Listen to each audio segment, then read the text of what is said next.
Welcome to Space News from the Electric Universe, brought to you by the Thunderbolts Project at thunderbolts.info. A major tenet of electric universe theory is that electrical currents flowing through the conductive medium of plasma induce powerful magnetic fields at all scales throughout the cosmos. Of course, on our own Earth, the Norwegian experimentalist Christian Birkeland postulated more than a century ago that electrical current systems produce Earth's auroras, a thesis confirmed many decades ago. Quite recently, it's been discovered that so-called supersonic plasma jets reaching up to 10,000 degrees Celsius in Earth's upper atmosphere are associated with, quote, large electrical fields. Nevertheless, the existence of cosmic electrical currents mostly remains a taboo subject in the astronomical literature. In this episode, author Richard Moore explores from an electrical perspective two fundamental astronomical questions. Why do stars and planets have magnetic fields? And why do they rotate? Why do stars and planets have magnetic fields, and why do they rotate? And the standard model offers explanations, but if you're familiar with the EU model, then you have to realize those explanations just really don't make any sense. They're talking about imagined convection currents in a nuclear-powered sun and twisted magnetic field lines and, all those kinds of explanations which we know aren't valid. Well, I saw Don Scott's presentations on cosmic power lines, and he made clear in that is that the incoming Birkeland current determines the spacing of planetary orbits. He showed that with his Bessel functions. And what that's saying is that there's a massive magnetic field pervading the whole solar system coming in from the Birkeland current. And so I started wondering, what's the relationship between that massive magnetic field and the sun's magnetic field? Do they interfere with one another or what? So that's what got me started thinking, and that's where I came up with the hypothesis that I came up with. For those two questions, we'll start by looking at the sun's magnetic field.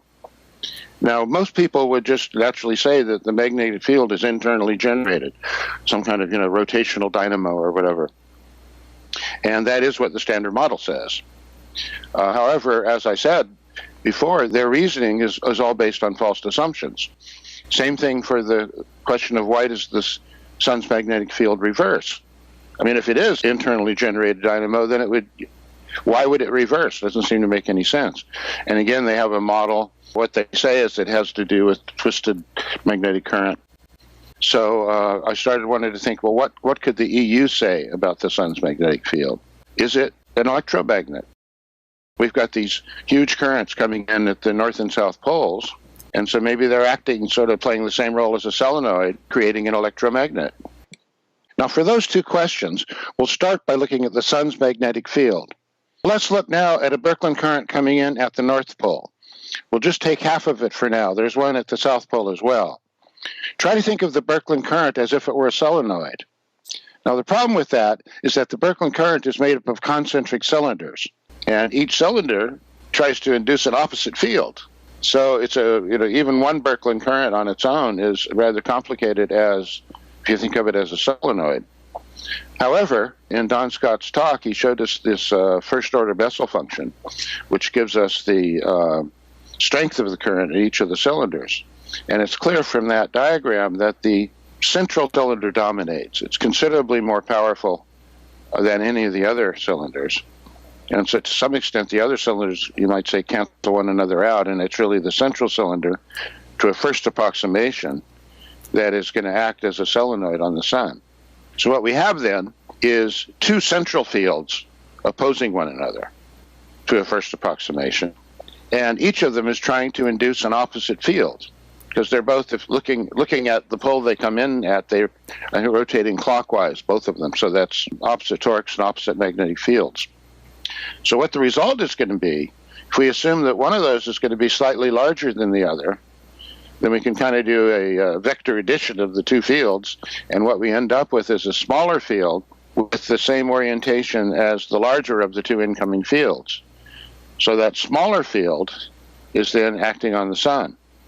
And then the sun being, it's going to have a lot of iron in it, because stars are created in Z pinches, and that's where the heaviest ions are concentrated. So that field coming in from the Birkeland current, the net field of the two currents, is going to be amplified by the ferric sun, just the way when you put an iron rod in a solenoid, then suddenly you've got a strong magnetic field.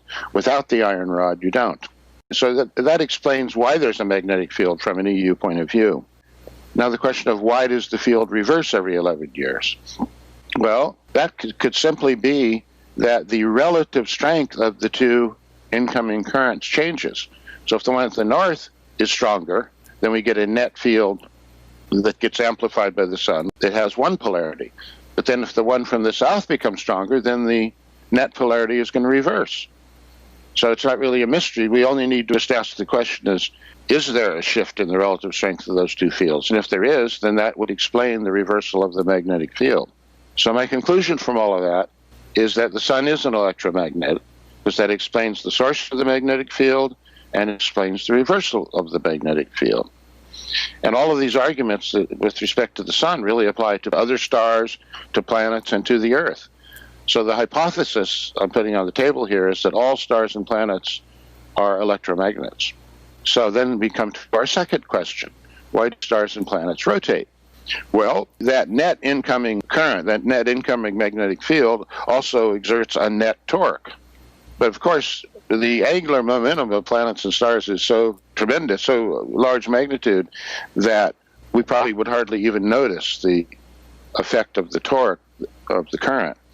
Although someone made the point that there's a slight variation in the day that correlates with solar ejections, which would sort of be an indication that you can actually measure it on some small, tiny scale, the effect of the incoming torque. So the question then is, what's the source of the original rotation? So what we could look at there is, we've got an image of a stellar nursery. Now, what's happening in a stellar nursery is you've got all these Birkeland currents that are in glow mode, creating Z-pinches and creating stars and planets. Those are much stronger currents than our current sun is. We don't have any glow mode current coming into our sun. It's much less energetic once stars settle down. But when they're being created, you've got very strong fields, magnetic fields and strong torque acting on these newly born celestial objects. So my hypothesis there is that stars and planets spin up as electric motors. So basically what I'm saying is that stars and planets act as electromagnets and as electric motors. So summarizing the hypotheses, first hypothesis, magnetic fields of stars and planets are induced by the incoming Birkeland currents. The second hypothesis, rotation of stars and planets is due to cumulative effect of torque from incoming Birkeland currents. So that's the story.